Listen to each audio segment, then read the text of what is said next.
Mike McDaniel revealed to the media recently that players were late to meetings during the season, and as a result, those players were fined as a consequence.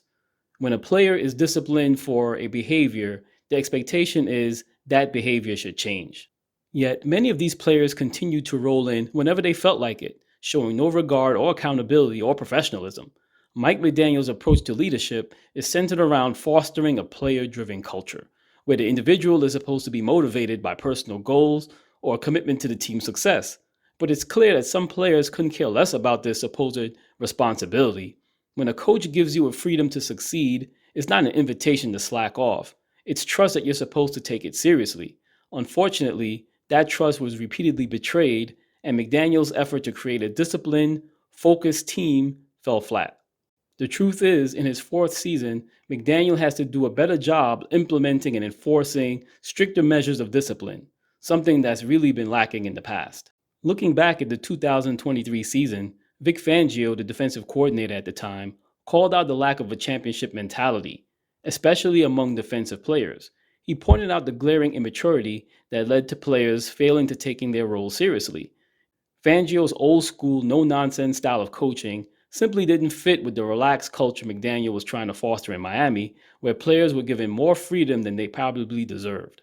Fangio was already looking to jump ship to the Philadelphia Eagles anyway, but his short tenure in Miami showed a big contrast between his disciplined approach and Mike McDaniel's real, relaxed, casual approach.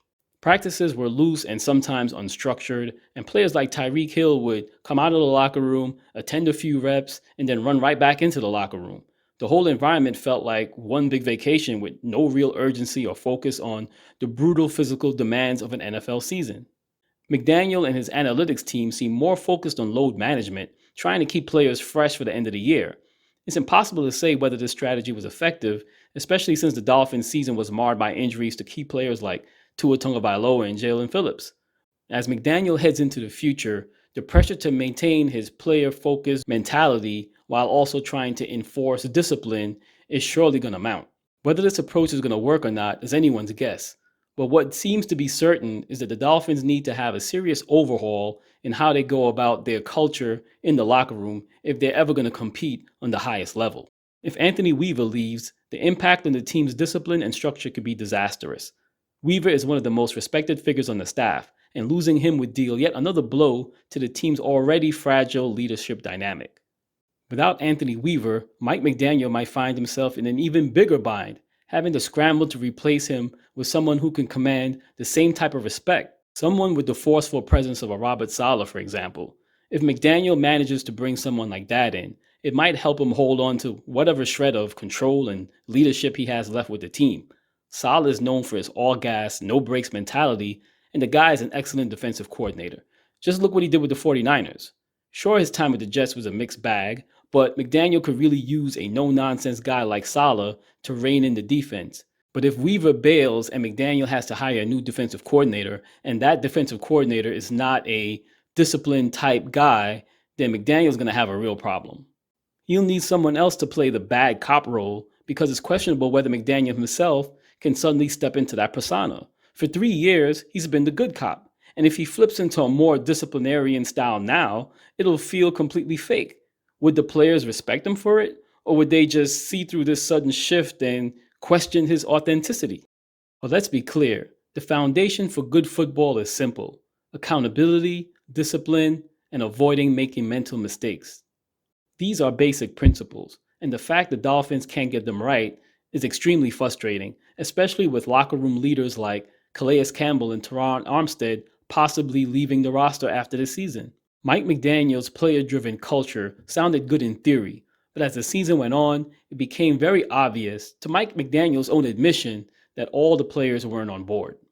The fact that McDaniel waited until the end of the season to address these issues publicly raises some serious questions. Why didn't he address these problems early in the regular season when they were first becoming apparent? Was he afraid to confront them publicly, or did he think that these problems would just fix themselves?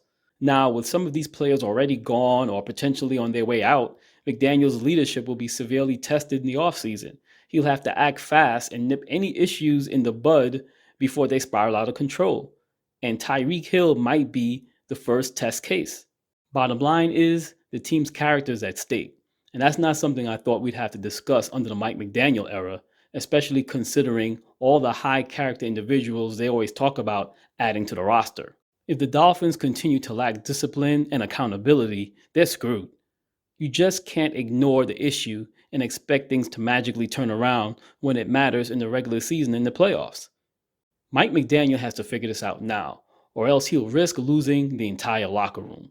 So that's it for this video. If you like this video, hit the like button and leave a comment in the section below. Also, hit the subscribe button to get the latest content.